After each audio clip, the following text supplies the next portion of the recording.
Good afternoon, everybody. Thank you for coming to this meeting of STA. I apologize for my tardiness. I got stuck in traffic. Madam Clerk? Huh? Yeah. Actually, I'd like to make mention of the fact there are some serious potholes on Madison.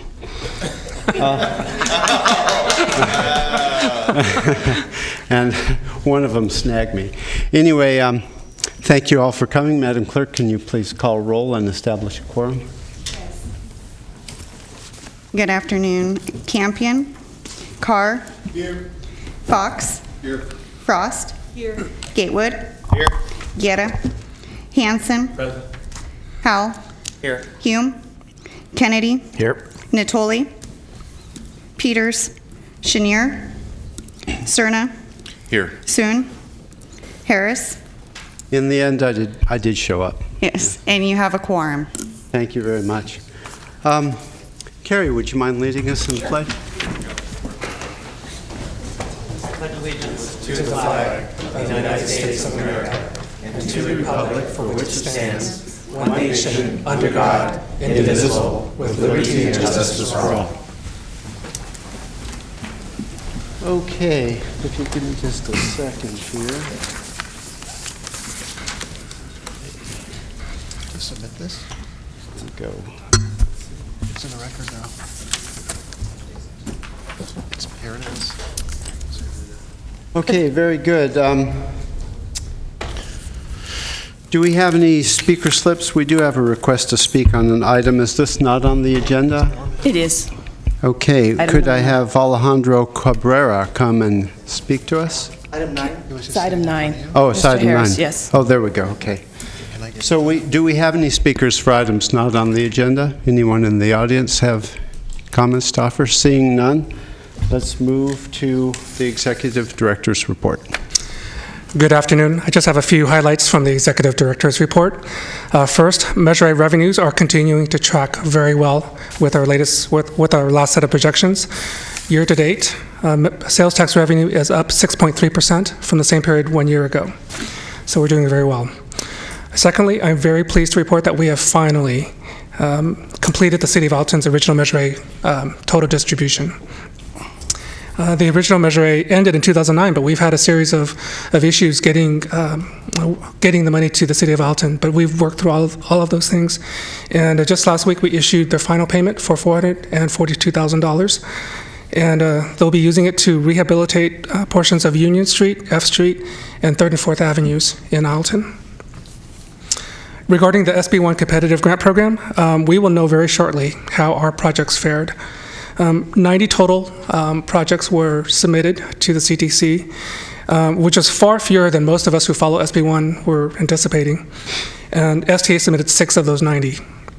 CTC will release their staff recommendations on the 25th of this month. Understandably, they're now in lockdown mode. They're not accepting any meetings to talk about their proposals. But I do hope to have some good news to report to you at the May 10th meeting. But at this point, there's really nothing left for us to do except perhaps cross our fingers. You let us know in advance of that meeting? Okay. Or something by email, perhaps? Okay. All right. Okay. Okay. Let's just keep our fingers crossed, but maybe there's some last-ditch things that we could do. Too. Okay. My final comment is regarding our Freeway Service Patrol program. Last month, I reported to you that there was a statewide effort spearheaded by our own Jennifer Dahl to get Caltrans to ease up on their restrictions for a new funding pot of money, which is $25 million. And so we got Caltrans staff to agree on that, and I'm pleased to report that that is now official. On March 30th, the final SB1 FSP guidelines were adopted. And so now we have access statewide to $12.2 million of additional funding that we can use to go back and restore service and beats that we've had to cut in years past. So we do think that we'll be able to tap into this new funding source sometime in this fall. And so your board can expect to see a lot more FSP items coming to you in the near future. And that concludes my remarks. Thank you, Norm, very much. Any comments, questions from directors? Okay, next item, please. Your next items are your consent matters, items 3 through 8 for your approval.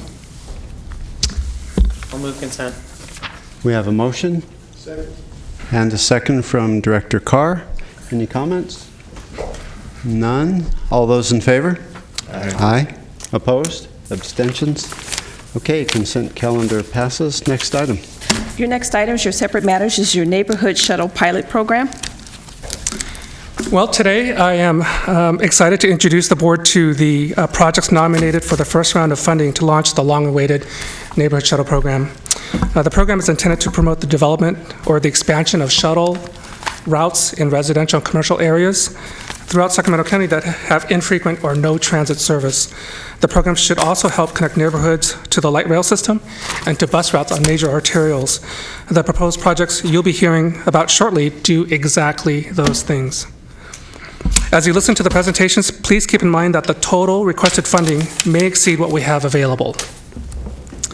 Over the next 3 years, the Neighborhood Shuttle Program will have about $12 million to fund various pilot projects, but it will take careful planning for us to coordinate, phase the proposed projects in over time if we want to fund them all. Another possibility is that we leave one or two of the projects out of this funding round and leave it on the table for the next funding round. But as I said, there's a lot of work to be done still, and I'm just outlining some of the possibilities. Between now and May 10th, the May 10th board meeting, I will return to you with a recommended package of projects and ask you to adopt the program at that time. So there's no action requested of you today. But in the meantime, I'll be meeting with the project proponents to work out implementation strategies. So today, your comments and your input on each of the projects will help each of the project proponents refine their projects, and it will also help me understand where the board's priorities are and where you're at. With that, I'd like to invite Regional Transit to come up first and present their proposed projects. This is Laura Ham. Welcome, Laura. Hi, good afternoon. Thank you for having me today. Okay. So I'd like to share some information with you about the SAC-RT Smart Ride Neighborhood Shuttle Program. A few highlights. SAC-RT's mission is to promote and improve access by providing safe, reliable, and fiscally responsible transit service that links people to resources and opportunities. In February 2018, SAC-RT paved the way for on-demand microtransit for the region with the launch of Smart Ride in Citrus Heights. Smart Ride is unique as one of the first publicly operated microtransit services in the country. The pilot program has proved to be extremely popular, and ridership continues to build. It has also gathered interest from transit agencies around the country. We will launch Phase 2 of Smart Ride in April 2018, expanding to Orangevale, Antelope, and providing a connection to the SAC-RT light rail system in Folsom. We are proposing 9 additional Smart Ride routes that can be implemented over the next 2.5 years using neighborhood-friendly vehicles provided by SAC-RT, and our vision includes a transition to zero-emission vehicle technology. We are proposing a partnership with STA to expand the Smart Ride program throughout the service area, leveraging the capital funding available to SAC-RT as a public transit agency and the operating dollars accumulated in the Measure A Neighborhood Shuttle Fund. We estimate a $5.1 million annual operating cost to fund our proposal and $12.8 million in total operating dollars to continue it over a 2.5-year period. So on February 12th, 2018, with much excitement, SAC-RT and the City of Citrus Heights launched Smart Ride, on-demand microtransit service. The Smart Ride service leverages app-based technology created by a company called Transloc, a leader in agency-owned flexible microtransit. Similar to other ride-hailing services like Uber or Lyft, a ride can be scheduled through the app or by telephone, and a shuttle will pick up riders wherever they are and take them to where they want to go within the designated service area, including work, school, medical appointments, shopping, dining, and entertainment. Rides can also be tracked live in the app. Smart Ride replaced a traditional public dial-a-ride in the City of Citrus Heights called City Ride that operates within the boundaries of the City of Citrus Heights and provides service to a few medical centers located right outside city limits in Roseville.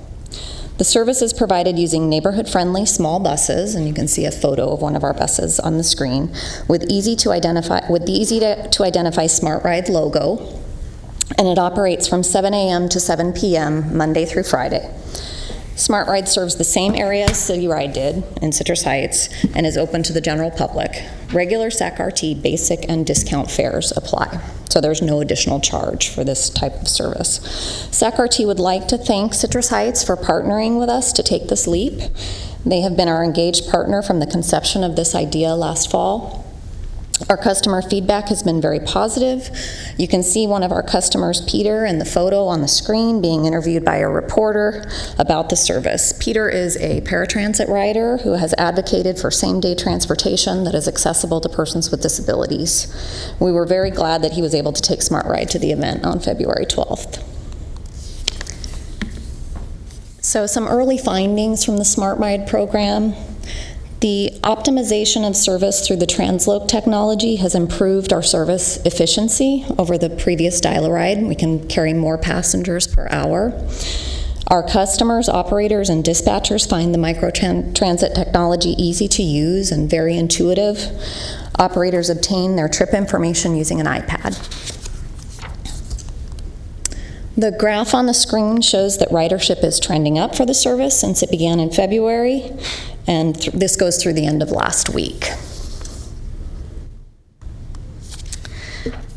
The bars on this slide indicate daily reservations, with the top portion in red being app-based reservations and the blue showing on the bottom showing call-in reservations.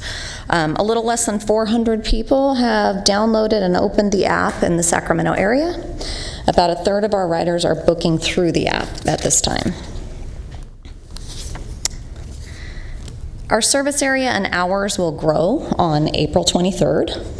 Not only will we expand the service area to include Antelope and Orangevale with a connection to the historic Folsom Light Rail Station, we will expand the service hours from 6 a.m. to 9 p.m. Monday through Friday. We noticed we had some trip bunching at 7 in the morning and 7 in the evening, indicating that we had a higher demand for earlier and later service. So we're going to test expanding those hours. Next steps for the pilot program. We're surveying our customers now, both online and on the system, on the vehicles. And we are also watching the service closely to ensure that we meet our goals of less than 30-minute wait times for vehicles, for trips, and ride times of 30 minutes or less. So how microtransit service fits within the public transit in our region is an important question. It has the potential to play a significant role based on what it can provide for riders. It provides a high degree of liberty and convenience to the rider being picked up on demand at a chosen location. Microtransit may also attract new riders to public transit who would not otherwise consider it. The public microtransit model is very affordable compared to other options, with all of SAC-RT's fare media accepted and rides provided at our basic and discount fare prices.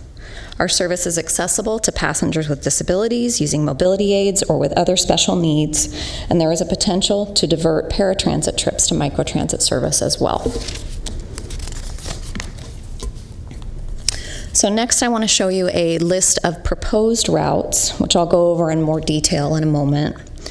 All of these routes are subject to discussion with either the cities identified or representatives of each community, and we are open to suggestions about priority, locations where service would be best utilized, and areas that may be in critical need of service.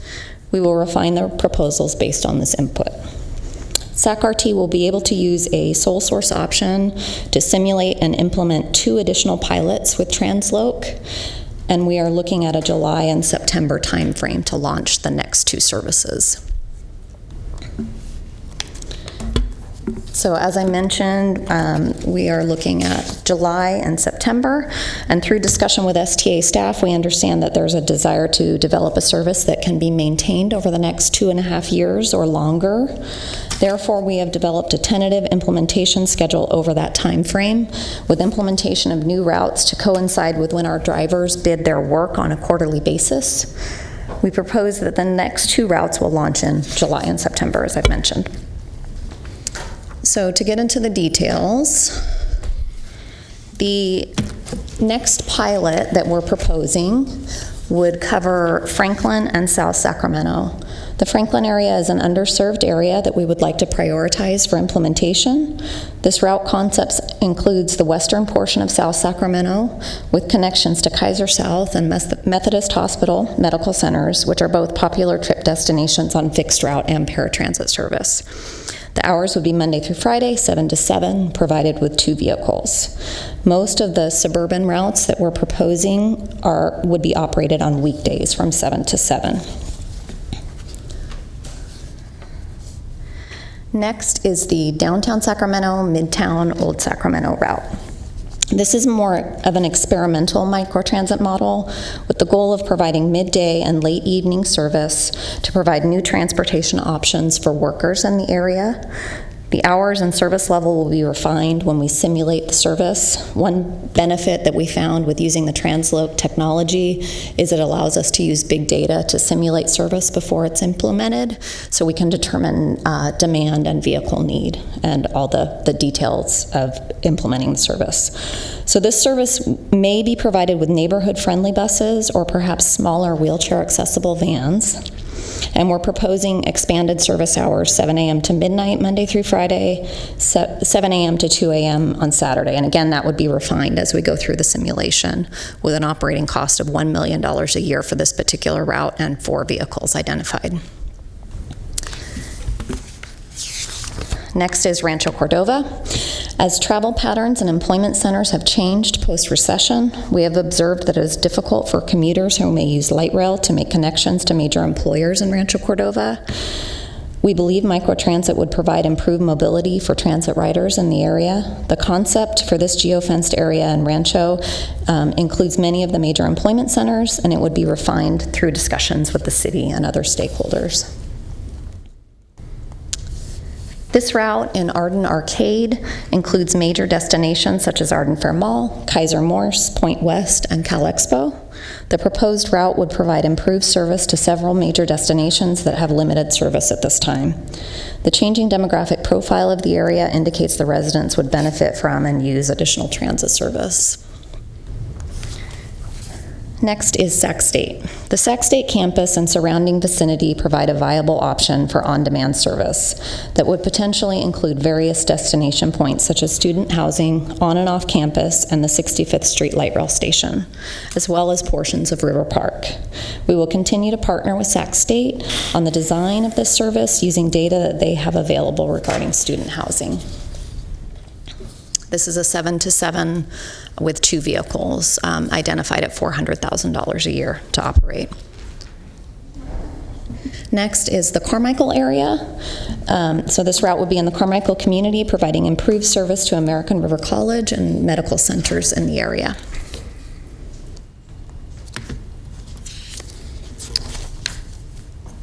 South Sacramento Farm to Future. This proposed service area will serve the eastern portion of South Sacramento and will include Farm to Future affordable housing development, the Farm to Future affordable housing development, and in the southern portion of the identified service area. SAC-RT will support the Farm to Future affordable housing sustainable communities grant application with the provision of this service, as well as provide additional transit options to an underserved community. And just before the meeting, I got some good feedback on how we might modify this geofenced area, so that's the kind of feedback that we're looking for to better serve the community. Last but not least, we have identified 2 additional routes, Folsom and Elk Grove, that would be subject to further discussions with the city. Again, we've identified a Monday through Friday, 7 to 7 service span with 2 vehicles each and a $400,000 annual operating cost each. So to recap, we are requesting $5.1 million in annual operating dollars from STA to operate all the routes, excluding the cost of the Citrus Heights route that is already in service. We have a target of funding the service over 2.5 years for a total of $12.8 million. SAC-RT intends to contribute $5.6 million in capital funds, which is approximately 30% of the total cost of operating the service. The benefits of a partnership between STA and SAC-RT will be mutually beneficial because of the capital funds that we can offer and our ability to operate the service out of our existing Smart Ride neighborhood bus division without charging any additional overhead. This is a savings to the community of potentially up to 40% when considering a new startup would need to charge capital costs as well as overhead and potentially profit. We also offer connectivity to the rest of the SAC-RT system on one low fare, where passengers can transfer from Smart Ride to other buses or light rail without paying another fare, or the inconvenience of using multiple ride scheduling apps. Finally, I'd like to point out SAC-RT's service quality advantages. SAC-RT drivers are fully trained, background checked, and drug tested. Customer safety and security is a strength of Smart Ride. Riders can feel safe knowing their driver has undergone extensive training and background screening. Smart Ride service is accessible to persons with disabilities and disadvantaged populations, including low-income individuals without access to credit or debit cards or smartphones. And again, Smart Ride will provide connectivity to the rest of the SAC-RT system when customers need to transfer from microtransit to a regular bus or light rail. So we're ready, and we would appreciate your feedback and are available to answer any questions that you might have. Thank you. Thank you, Laura. Norm, did you have any comments you wanted to add, or shall I go ahead? You can go ahead. We're going to move on to... Great. So, directors, just so you know, this is coming back to our body on May 10th for action. So today is about comments, suggestions. And before we go to that, I think Alejandro will have you up to speak to us. And you have 3 minutes. Mr. Chair, just so that you're aware, we do have two other projects that are going to be giving presentations as well. Oh, you still have more to go. Mm-hmm. Okay, sorry, hold off. So next, you'll hear from SACOG staff about Civic Lab, and specifically their first mile, last mile connections in suburban areas project. This is Rafe Porter. Good afternoon. I'm Rafe Porter. I'm the Climate and Energy Manager for SACOG, and I'm also the Project Manager for SACOG's Civic Lab. Here with me today are Tiffany Fink, the Executive Director from Paratransit, and also Matt Mock, who's the Transit Chief for the City of Folsom. Are my slides going to be up there, or? Okay, all right. We're here today to talk about Civic Lab, and I'm going to be providing you a little bit of an overview about Civic Lab in general, a little bit more information about the types of projects that we're working on, and then some more specific details on the two specific projects that we have. Civic Lab grew out of, and there we go with our slides. This work grew out of our CEO, James Corliss' work when he was with Transportation for America. He spearheaded a project there called Smart Cities, which was focused on innovative transportation solutions for cities by hosting a series of meetings every quarter in different places throughout the country, where teams work together to create policies and framework and guidance around efficient and effective transportation options. And we wanted to do something very similar to what James had done at Freeway here in our region, but with a very local lens and a very specific local focus on the projects that we brought forward. The idea behind Civic Lab would be to select one topic each year and have a group of teams work with SACOG, but also with each other and selected local and national experts on that particular project, and look at really ultimately getting to an implementable project at the end of the series of workshops. The topic should be something that is of universal issue throughout the region, but is best addressed at that local level. And through Civic Lab, the teams would be equipped with the necessary tools and resources to build their own capacity to address these issues moving forward. And we wanted to structure the program to be a cohort academy style series of workshops with an emphasis really on the work, if you think of that in a quotation. What does all of this mean? What we wanted to do with Civic Lab is to make sure that we had the same people show up at every session, really get to know each other, really get to know the issues and the solutions that they'd be working with, and work together and have as much hands-on as possible as they move through the series of workshops. For example, at yesterday's workshop, Civic Lab workshop, we had different media representatives as well as a few foundations to come in, work with the teams on their challenge and their potential solutions and bring a very different perspective. And that's the kind of thing that we wanted to do, is not just have the same people come in and talk about these different projects, but try to bring in a different perspective for them to view their challenges. And we didn't want Civic Lab to be something short-term. We wanted it to span over time. So we scheduled 8 to 9 workshops where people can really start to dig in on what their issue is. And at the end of the project, we really wanted them to have something tangible. So we're working with them on creating a final scope of work, a very detailed schedule, and a solid budget to create a pilot or an action plan that they can move forward with and really have something that's demonstratable at the end of the project and showcase what the teams have really been working on. For SACOG, of course, there's some other goals beyond this. We want to test new ideas that either came out of our Metropolitan Transportation Plan or can feed into it as a strategy to help us hit our GHG emission reduction goals. And we really wanted to signal to the state that we're taking our MTP SCS serious, and we're really looking for implementation measures through that, and it not just being a planning document, and really that we can position ourselves for some dollars. As well as this, ARB has through SB 150 has a reporting requirement to show that the MPOs are actually trying to achieve their MTP SCS or their long-range transportation plan, and this ARB staff has selected this project as one of SACOG's implementing mechanisms. So that was a lot of acronyms, but really what we're trying to do is just show to ARB that we're doing the things that we need to be doing through our long-range transportation plan and hopefully position our region for some additional funding. And then last thing through Civic Lab that we're trying to do is build and strengthen partnerships. We're working with a lot of your jurisdictions, a lot of the staff from the cities and counties. We're working with a lot of our partner agencies like utilities and air districts and transit providers. But we also want to find some new partnerships, whether they be public or private.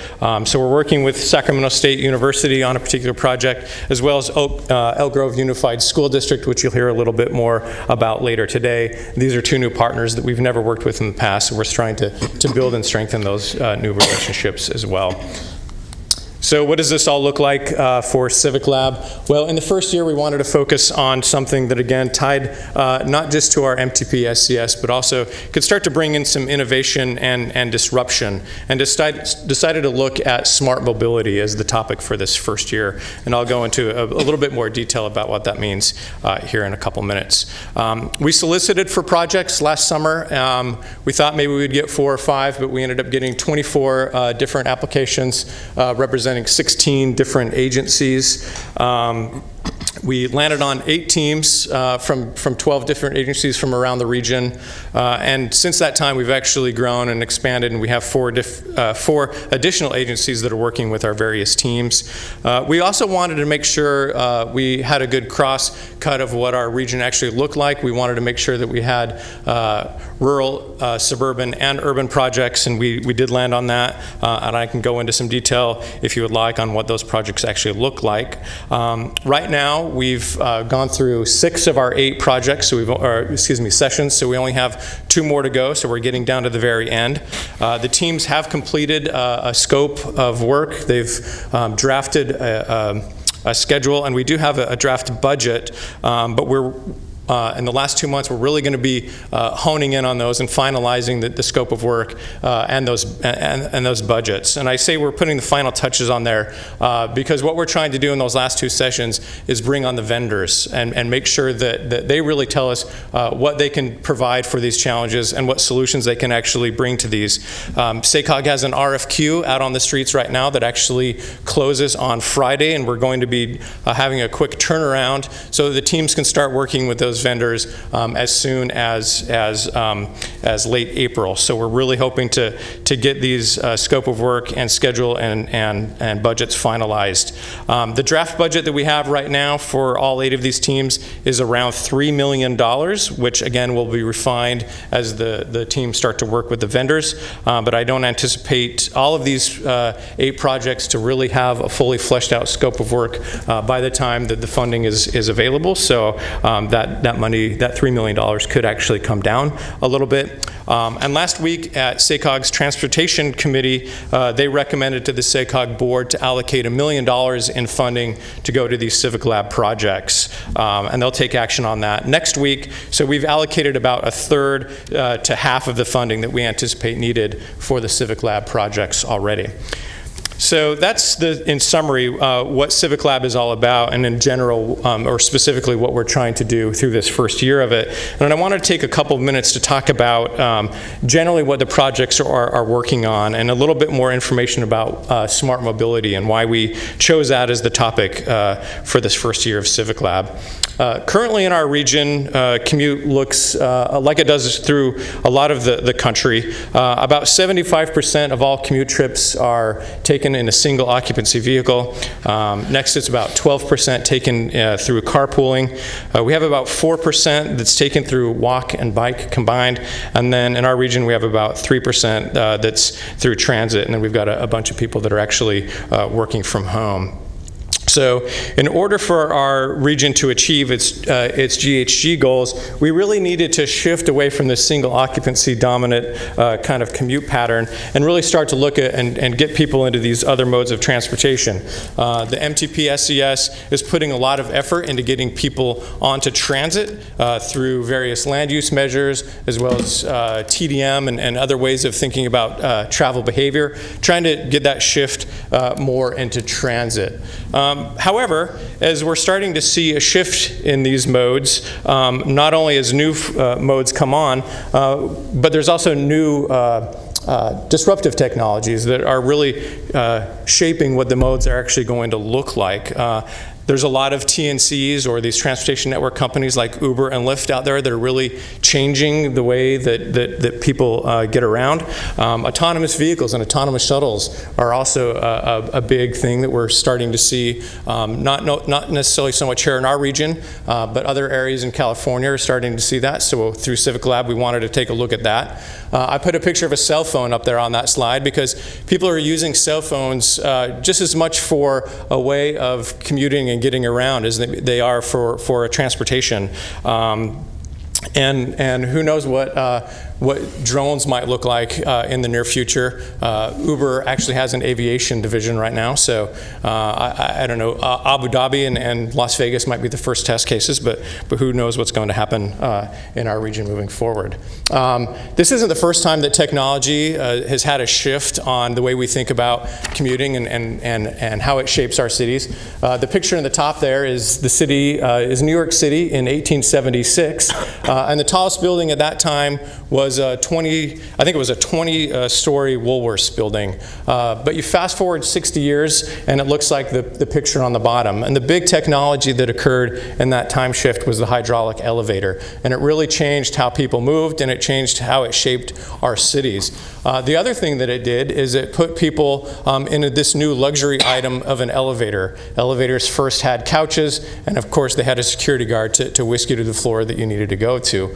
Well, really that's not too different from how we're thinking about moving around now. I remember as I was a kid, my mom said, never ever hitchhike, never put your thumb up and ask for a ride, and never ever pick someone up in their car. And I remember one time my dad picked somebody up when their car broke down on the side of the road, and I was so excited to run home and tell my mom that my dad just picked up a hitchhiker. Well, fast forward to now, that was when I was a kid, that was 10, 15 years ago or so. Well, now instead of putting your thumb out, you're holding up your cell phone, and a stranger's going to swing by and pick you up. When Uber and Lyft first came on the scene, I said, there's absolutely no way I'm going to get into the back of a stranger's car, just the way that people wouldn't get onto an elevator by themselves, that long ago, or with a stranger. But now I do it all the time. In fact, I took my 9-year-old daughter in an Uber ride the other day. She thought it was fantastic.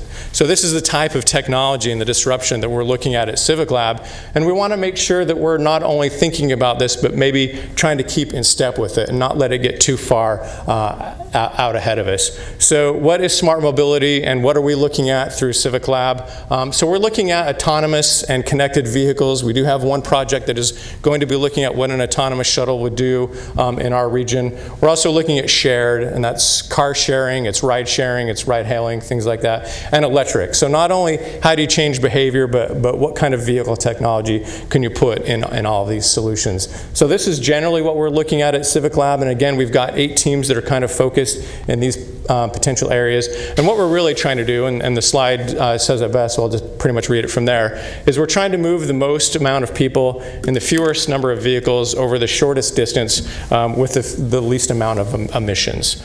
So I wanted to spend a little bit of time and shift away from the general and get into a little bit more of on the specific and talk a little bit about the 2 projects that we're proposing for funding here. The first one is moving youth to jobs, and this is the project that Tiffany is going to talk a little bit more in detail. And then the other one is a first mile, last mile suburban solution, looking at the city of Citrus Heights, city of Folsom, Ranch Cordova, the city of Sacramento, and Sacramento County have all come together to work through Civic Lab to look at these first mile, last mile solutions and how can you really provide mobility in these suburban areas.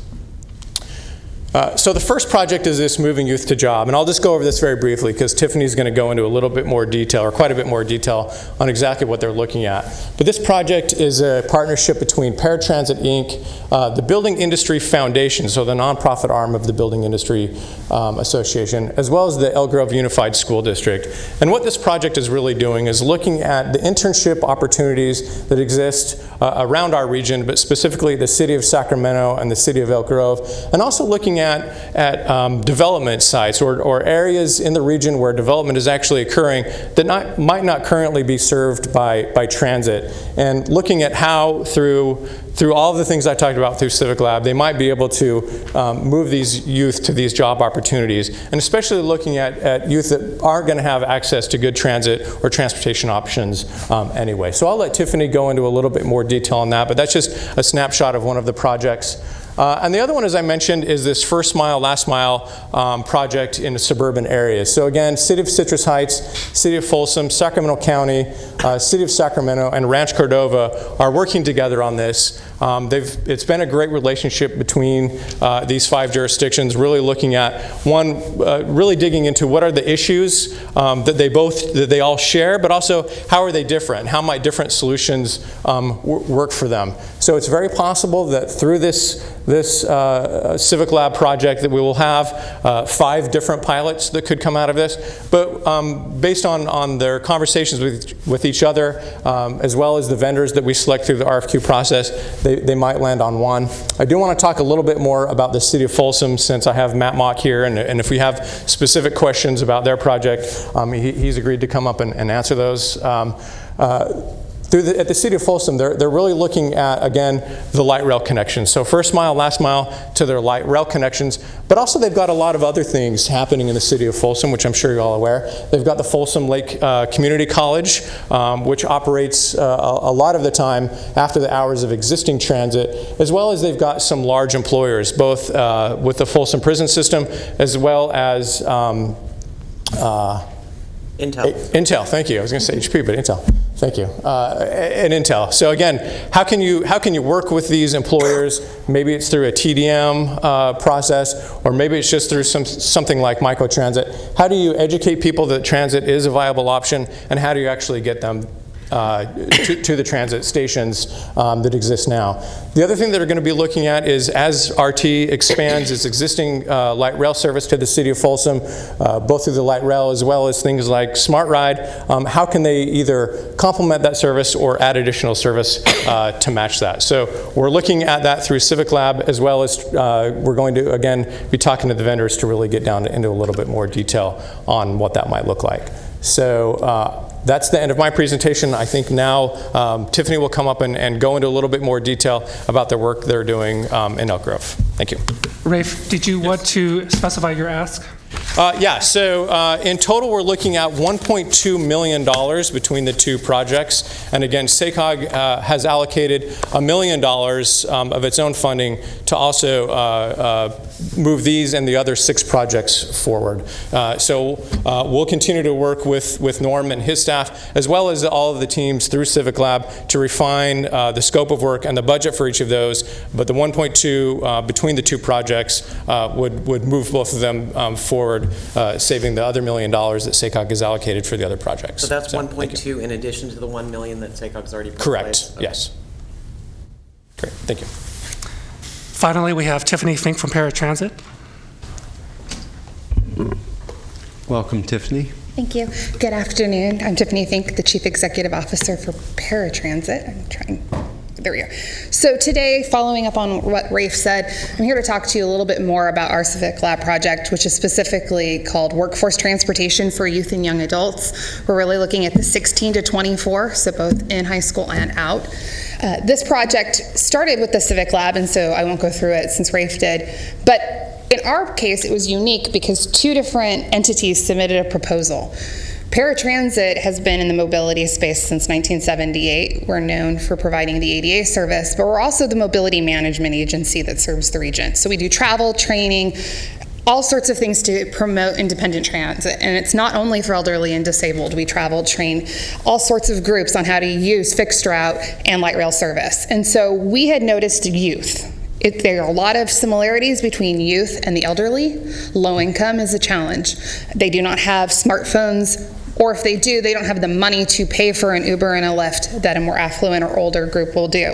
There's a fear or a distrust of the service and knowledge, whether it's with the parent or the student. So a lot of the theories that we've developed through the traditional travel training programs apply to youth. And so we started thinking, is there a way to reinvent what we've developed and kind of taken across the country for seniors and the disabled and use that to get youth onto transit and to solve this challenge? At the same time, the BIA and Elk Grove Unified School District submitted saying that they have students, they can get them internships, they can't get them to work. So the challenge is employers have jobs, students need jobs, but we can't get them there. And transportation has been identified as the #1 challenge for young adults trying to seek transportation. We've also expanded this to include the city of Sacramento and the 1,000 Strong initiative on how can we do that. So together, we have developed a team to set a scalable transportation solution that can be applied in a variety of circumstances. We wanted to make sure we could deliver a project that would be small enough in scope, we could deliver it, but could be scalable to be able to grow to serve the entire region and to realize that there are different needs in different areas. We also believe long-term this project could go beyond youth and be able to look for placement back to workforce. So if it's re-entry programs or other, depending on community needs, the philosophy is the same. And so the idea is to build the infrastructure and really start with youth, but take it from there. So really we're looking to mitigate risks or barriers associated with transportation. As I said, Paratransit was founded in 1978 and since 1981 has been coordinating transportation service in Sacramento County. Interns currently take part with the North State Building Industry Association in a skilled trade internship. They're partnering largely with Elk Grove Unified School District and Sacramento City Unified School District to have service. The challenge here that we noted is these, because they are construction sites, tend to occur outside of existing transit. So even if the students were literate in how to use the system, the services aren't there because the developments haven't occurred. So transportation has been a large challenge. So what we've tried to do is develop a program where if someone can get to a job, we don't want transportation to remain the barrier. So we've looked at what we can do. Current transportation programs do not meet all of the needs, but our focus is on using existing resources as much as possible and then filling the gap of what's left over. So these limitations create barriers to employment for the youth in the community. It has an economic effect, and so part of this is not only economic, but it's job training. Not all students go to college. A lot of them go into trades, and so the trade industry is investing largely into the high schools to try and build that in school, and so transportation is a huge issue for them and for the growing economy. We're going to create a service that will meet the needs of the youth, and we're using a combination of software and technology and just tried and true transportation. So the first spoke, because it's 3, is travel training. Mobility training is going to be initiated to help students and young adults navigate fixed route and light rail systems independently. We're going to teach them how to read a bus schedule. We're going to teach them how to calculate fare. But more than that, we're going to teach them how to choose the right route to get them there on time. Time management's a large issue for students. And the goal here long-term is to create transportation literacy. If we can teach them to use the service, statistics show that younger generations will remain on transit unlike previous generations and are actually willing to forego car ownership at a much greater rate. So the idea is if we can teach them to ride the route, we're also going to teach things like bike share and other. The more we can do a multimodal network and engage them into that network, the longer they will be sustained riders building our multimodal network in the region. Our trainers will provide both one-on-one training and ride-alongs to individual as well as group trainings, the idea being fostering independent travel, but we will actually escort them and teach them how to get there.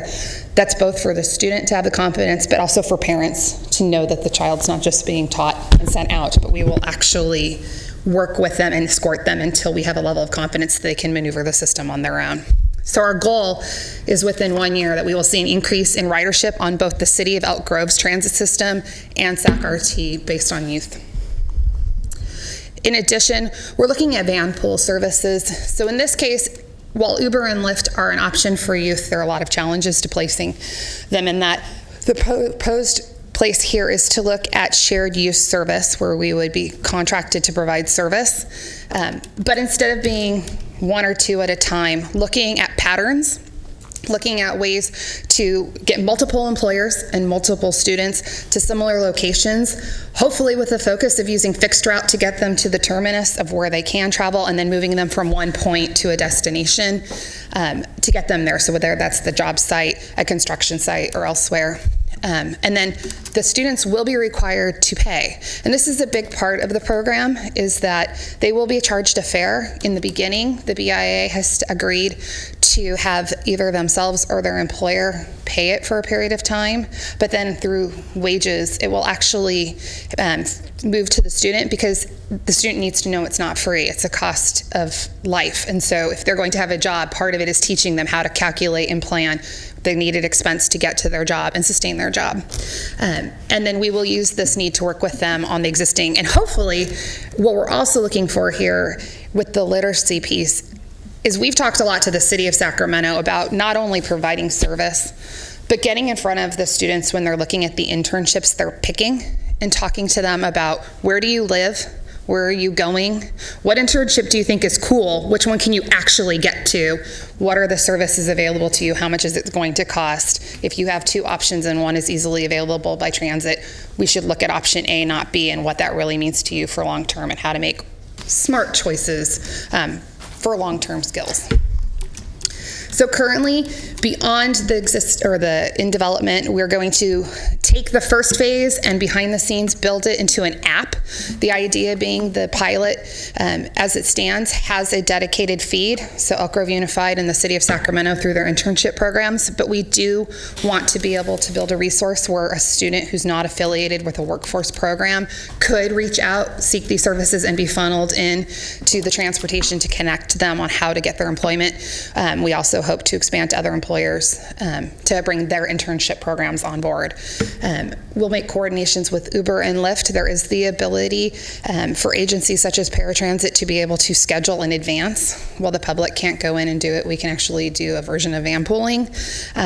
There's on the BIA side, they're looking at auto acquisition, so trying to work with employers when they retire out their fleets, instead of donating them, seeing if they can make them available for low cost to students or young adults so that they can achieve auto ownership. Big one for the Elk Grove Unified School District is just driver's license training. It's not offered like it used to be. So making sure that depending on the mode and the capability to get there, we can help solve the gap. And then we were going to coordinate. So we realized that the solution may change over time, and so we want to develop and encourage the skills so that if they change internships or they change schools, they don't start over from scratch. They now have the skills to be able to navigate their next job. So for return on investment, this project will increase employment opportunity and encourage independent travel. We want to improve the community service and foster economic growth. Our goal is to keep doing the right thing in the communities we serve, which has been our motto for a very long time. So today, specifically in front of you, the proposal is built to $400,000. That was the number I was given to target.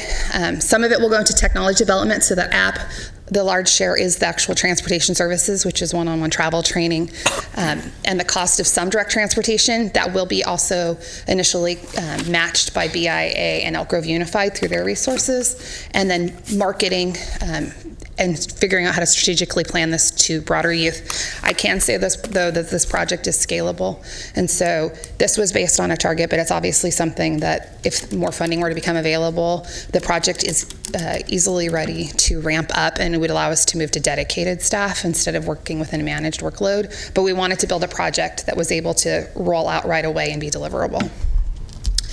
So we're finalizing a marketing plan and logo branding, so we will brand any vehicles used, and are working on an MOU currently with Elk Grove Unified. They are the first pilot. They will go this summer. So that was the big of the project for us. Going to Civic Lab, which I think in some ways sets us apart, that we're actually going to have a delivered project ready to roll by the completion of Civic Lab. We also look to expand this project to all the other cities and districts throughout the county.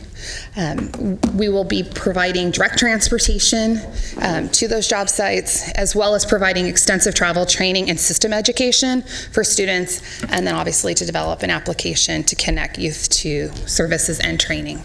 And that'll take us through 2020.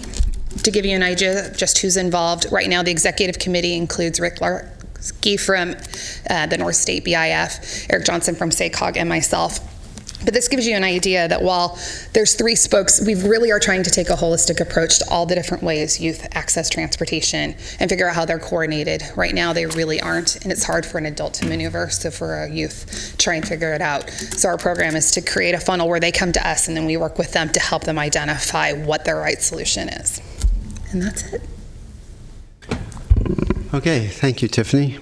Great presentation. So now, Alejandro, I've false started you twice. Why don't you come up and share your comments? No problem. Thank you. Good afternoon, board members. My name is Alejandro with the Office of Councilman Guerra. I'm here to read a letter into the record regarding the expansion of geofencing areas for some of the residential neighborhoods in the district. And this letter is on behalf of Councilman Guerra, City of Sacramento District 6. Jermaine Hill, President of Avondale Glen Elder Neighborhood Association, as well as Faye Kennedy, President of the Southeast Village Neighborhood Association. Dear board members, I and the signatories below respectfully request the additional of routes that connect underserved communities be considered for the neighborhood shuttle program funded through Measure A funds. The current Smart Ride Microtransit pilot project does not include lines that increase connectivity between the Southeast Village, Fruitridge Manor, Avondale, Glen Elder, and the colonial neighborhoods to major commercial and industrial corridors, schools, hospitals, community centers, and other public services. As it is, these neighborhoods already lack a lot of adequate public transportation options and accessibility to major services. When we talk about solutions to inequality, we usually talk about education and jobs. However, we ignore the conversations regarding need for improvements in transportation and infrastructure to provide services, accessibility to services, and accessibility to jobs. Furthermore, lack of access to adequate public transit adversely affects individuals' finances, job choices, transportation to get to healthcare appointments. The residents from neighborhoods that lack reliable transportation are immobilized and are unable to find better access to services and opportunities.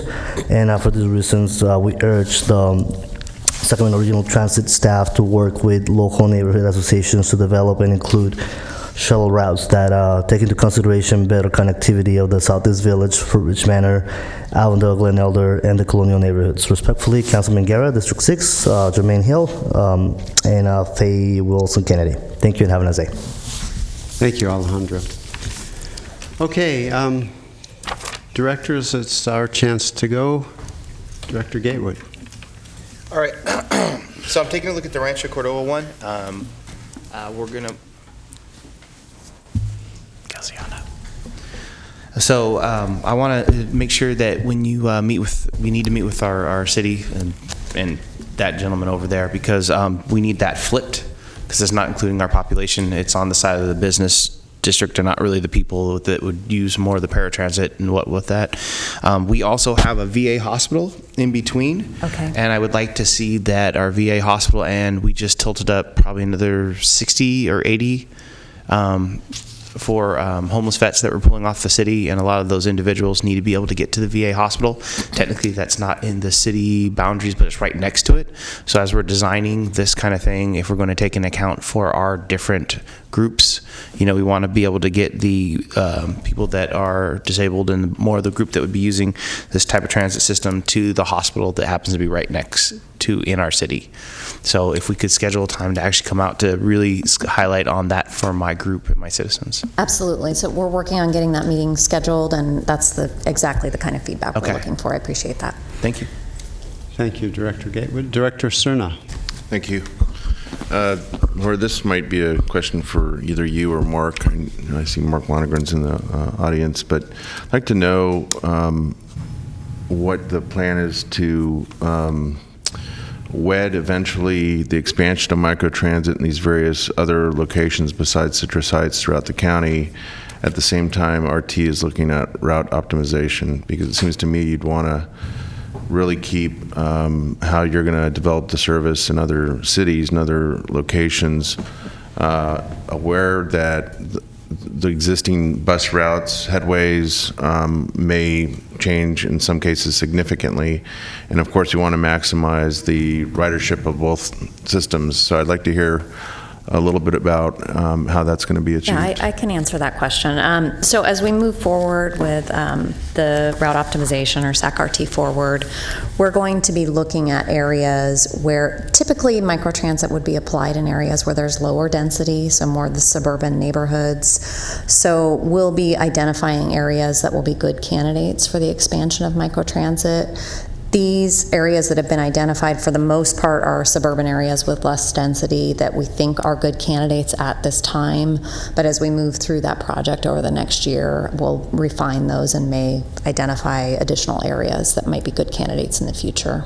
So am I hearing you say that there may be some instances where once the route optimization study is completed, and for instance, there might be changes that the RT board blesses eventually that include perhaps even eliminating some routes through some of the areas you just mentioned, some of those low-density residential areas, because ridership is so low on our standard RT bus lines that would then perhaps be a better candidate for the expansion of Exactly. It would be a great tool for us to be able to provide coverage in areas where we don't have as high of ridership. And conversely, it also will show us where popular destinations are and give us good data on where we can build fixed routes where there might be higher ridership. That's good to hear. I think it would also be wise to begin sooner rather than later to think about how you message that, how you explain that to those that are interested in using either system, either the standard bus system through RT or the microtransit system. Thank you. Great comments. Thank you. Director Carr. Thank you, Mr. Chair. In looking at line, the Franklin South Sacramento line, were you looking for feedback on those? Absolutely, yes. It's down in the southwestern portion of it is Meadowview, and that's completely left off of the schedule area. Okay. And Meadowview is one of the most needy communities in Sacramento, and in some cases it's very difficult for the residents there to get all the way up to the light rail station, and some of them live almost a mile away from Mack Road, where there's a bus line. But so if you would consider extending that, and I know it makes a big area, but it looks like to me it should go all the way out to Freeport. It should definitely include the Meadowview area. Okay, thank you. Thank you. Thank you, Director Carr. Director Frost. I can't say how excited I am that the pilot is extending to Orangevale and Antelope, so I want to thank Henry Lee and all of you at RT for that. And I also had a question relating to, I know the importance of connecting those underserved areas, but one of the other challenges that's been an ongoing challenge for Citrus Heights, and I'm not sure about the rest of the areas around that, is that it takes about an hour and a half to get to the downtown if you're trying to get to the Watt Avenue. If you're taking a bus from Citrus Heights to the Watt Avenue to downtown, it's a long commute. And so do you have any feedback regarding how the Smart RT or Smart Ride has impacted that timeline from those outlying areas to the downtown or to light rail? Not specifically. That's something I can look into, how many connecting rides we have. I think primarily this service serves the function of providing local service, so it's transporting people within the community primarily from one destination to another, and then providing some connectivity. As we looked at the expansion of the Phase 2 pilot, one thing that I observed yesterday is that on the Antelope side, we're actually very close to the Watt 80 light rail station, so that may be an area that we want to consider versus passengers who want to go all the way over to the Gold Line at historic Folsom. So I can look at trip patterns and key destinations and where we think people are connecting to fixed route, but we wouldn't know specifically where those connections are being made, if that makes sense. So we can connect those that are right next to it, like Carmichael, but it would maybe be possible over time with planning to get a strategic AM and PM ride to and from light rail station. That's, yes, as we identify maybe going to be around the time they need to get to work. Okay, thank you. As we identify those patterns, yes. Thank you. Director Howell. I'm just happy to see that Folsom's in the mix, and I look forward to welcoming particularly the Orangevale and maybe the Antelope folks, whoever it is that's going to start using the Historic District Station. I think that's great.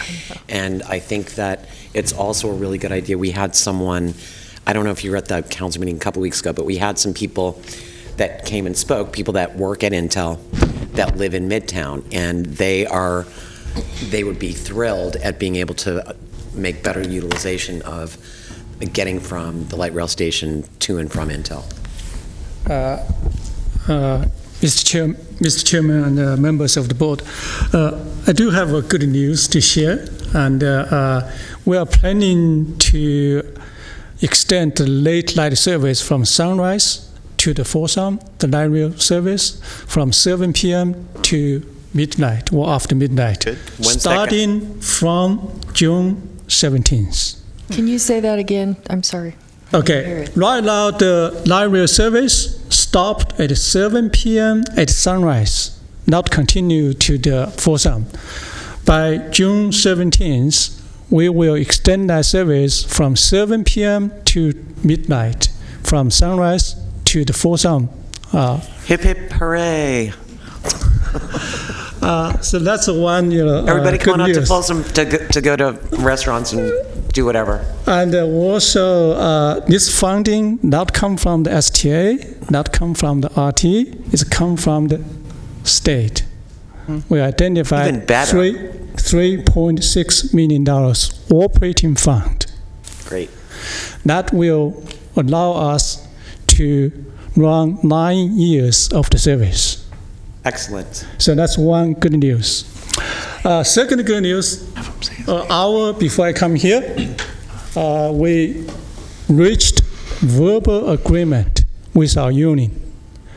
If we run this 11 microtransit service, our union will allow us to create a separate working class to pay them with competitive retirement contribution plan. With the salary is very competitive and in line with the salary provided by the private service provider, like MV or whatever, those private section. But in addition to that, union allows us to pay the employees, this new class of employees, with the 401A retirement plan instead of the pension plan. The difference is if we pay with the pension plan, we have to pay 27% of the salary towards the pension.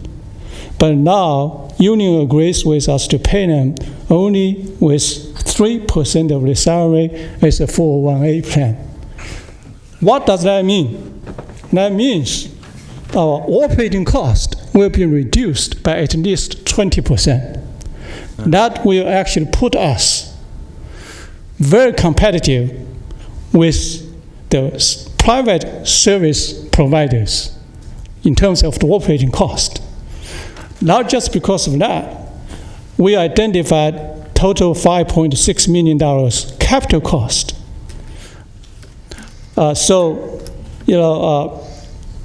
The STA's money, if we get, then that will entirely put on the operating cost. But if that is awarded to the private service provider, then we have to pay them the capital cost and plus the operating cost. So we're very appreciative of our union's cooperation and partnership, and because this will really for us to save more than 40% of the cost towards the service we can provide to the these 11 communities which we plan to implement.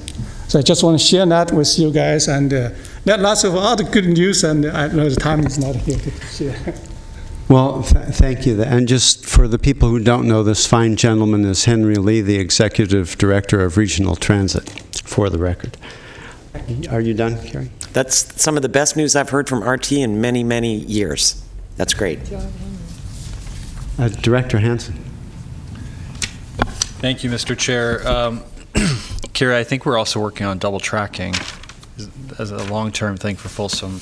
Mm-hmm. So that would also allow us to increase service. I just want to thank Norm. This program was dormant for so long, and then you helped bring it to us and engage the community. I think that the proposals are really compelling. I know we probably can't do all of them, but I do think that this is definitely where transit has to go to be more accessible, but also, and Supervisor Director Cerna mentioned the route optimization study that will begin to reshape the system, and this is a layer over that with all the other transportation options like paratransit or ride sharing or bike sharing, you name it, will also, I think, fit together better in giving our residents choices.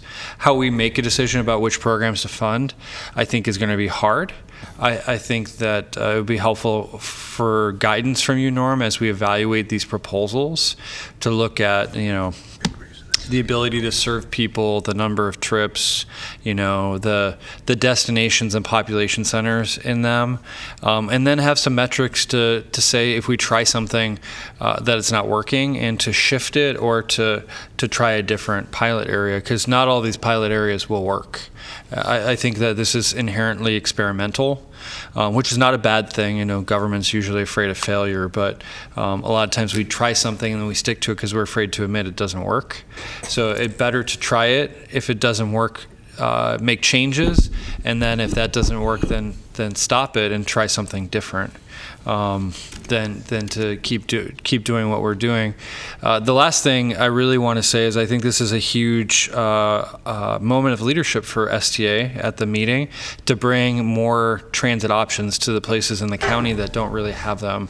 And I think those were reflected in the comments by certainly Director Frost and Director Howell.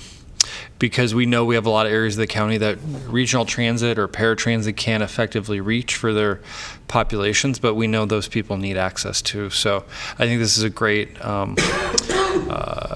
program for STA to be implementing finally for Measure A, and I look forward to seeing what we do with it. Thank you, Director Hansen. Another one punched up. Director Fox. Just very quickly, for RT and all that they have done in Citrus Heights, it's been an exceptional effort on their part. And I think more importantly, it has proven to be such a success because it has actually reached a portion of the population that has been underserved and cannot really plan their life when it's called today to get an appointment for tomorrow or the next day. They can now call, text, get the appointment, go today without a great problem. And I'm glad to see this expand. My first concern, of course, when we started talking about this, is I wanted to see Citrus Heights, North Sacramento, and Orangevale kind of combined into a unit, and that has happened, and I want to thank you very much for that, because the feedback we get in the city of Citrus Heights is absolutely phenomenal, and the way you have these lined out in these proposals now for, I guess, the next 11 possible routes, some of the folks may want one put above the other, but I think overall it really ties into the things that you discussed and the vision that folks had of making this thing work for us in this whole new dynamics of public transportation. And STA has had a good portion of play with that, and I appreciate it. Thank you. Well, I have a couple of comments. I agree with everything Director Hansen said. In fact, what everybody has brought up. I think we've already shown in a very short time that microtransit has a bright future and a real role to play in how we do mobility options in the region. And I think it's very exciting to be bringing the county areas into the fold of public transit. This is something new and something long overdue. I would like to say, and it kind of ties on Director Cerna's comments, that when we implement microtransit, and as we look at the route optimization study, we have the ability then to retire some fixed routes that are not serving us well, but still serve that population. And to me, that's really the key to this whole thing, that there will be savings, that RT can sort of sharpen up and be more effective as they move forward. So I think that that's a very exciting piece. Norm, I'd like to ask you, just can you briefly sketch out how much money is available from STA? So Director Hansen mentioned that we might not be able to fund every program on this sheet. So can you give us an idea of where we are? So STA has been putting aside $1 million a year since the beginning of Measure A. So as of July 1st of this year, we will have $9.1 million. That's basically $9 million plus accumulated interest. However, we continue to add $83,333 per month into the program, which works out to be $1 million a year. So over the next 3 fiscal years, we will have a total of $12 million plus interest to expend on this program. Okay, and so if you look at all these programs in total, we do or we don't have enough money to cover all of them right out of at the outset. We don't. So RT's ask is, I think, $12.9 million or $12.8 million over the next 3 years, and then the suburban first mile last mile project is $840,000, and then the youth jobs program itself is $400,000 to start. So okay. that adds up to, I'm not sure what that is. It's about almost $14 million. Yeah. And we'll have 12. Right. Okay, so that means we will have some choices to make on May 10th when we start looking at this again. So I wanted to factor that in. The other piece that got mentioned a couple of times was serving needy neighborhoods, low-income neighborhoods, people who have mobility struggles at the outset. So I know Director Guerra's representative Alejandro talked about expanding the boundaries, and I think that a lot of people here have mentioned that they already see ways that they think microtransit can serve their populations in their area a little better. So I think we need to have those conversations pretty soon before we lock in the boundaries and work with the representatives of each district or jurisdiction so that RT can better understand how microtransit might have a better kick right out of the gate. But it has been very successful in Citrus, and that is really big news, I think, for the entire region. Director Howell. Just to follow along your comments, Jeff, if we've only got, it sounds like we have potentially a couple $1 million shortfall. My suggestion is that you reach out to the communities that are being served to see if some of those other jurisdictions are willing to pony up some cash so that we can, at least move forward with the pilot programs on all of these and see which ones work. That means you ask Folsom first. Yeah. I volunteered first. Director Gatewood. That's funny. That's exactly what I was about to say. I'm sure. I'm sure we Call can actually Folsom have first, or- Yeah, Folsom first. Folsom will be happy to pay for Rancho as well, and that's just what a great partner they are as a city. But no, we would like to discuss that when we're doing these routes, especially if it's going to heighten the chance of us helping out our veteran community.